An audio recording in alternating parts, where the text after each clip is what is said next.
उन्होंने किसानों पर करों का बोझ घटाया, सार्वजनिक मार्गों और जल निकास की व्यवस्था का सुधार किया और स्वास्थ्य सेवाओं को निःशुल्क उपलब्ध कराया। संभाजी महाराज का जीवन एक युद्ध भूमि था। वे केवल एक सेनापति नहीं, बल्कि एक नायक थे। 16 साल की उम्र में उन्होंने अपने पहले युद्ध में विजय प्राप्त की। इसके बाद उन्होंने गोवा और कर्नाटक में कई सफल अभियान चलाए। फिर जब मुगलों के खिलाफ युद्ध का समय आया तो उन्होंने खानदेश के बुरहानपुर पर हमला किया। यह उनकी पहली बड़ी विजय थी, जहां 20,000 मराठा सैनिकों ने मुगलों को हराकर उनकी राजधानी लूट ली।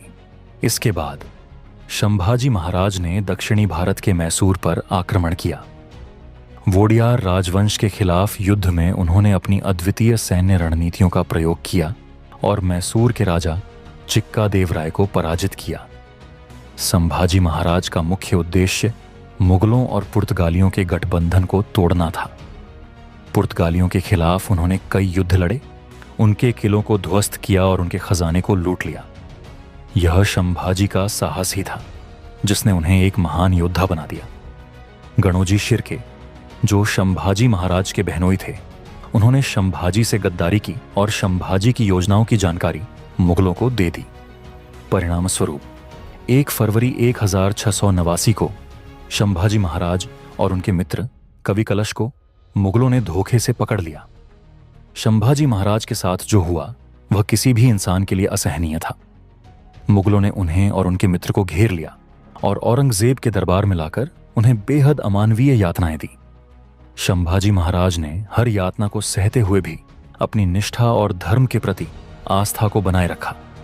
औरंगजेब ने उन्हें इस्लाम स्वीकार करने के लिए कहा, लेकिन संभाजी ने इसका विरोध किया।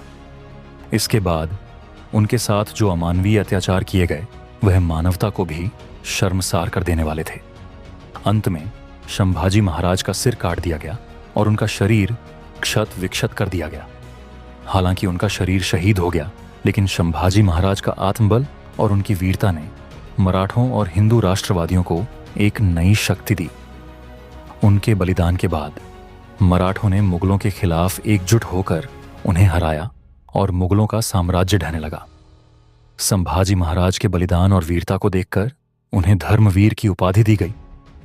उनका जीवन एक प्रेरणा है कि किस प्रकार एक व्यक्ति अपने धर्म, अपने स्वाभिमान और अपने देश के लिए अंतिम समय तक संघर्ष करता है।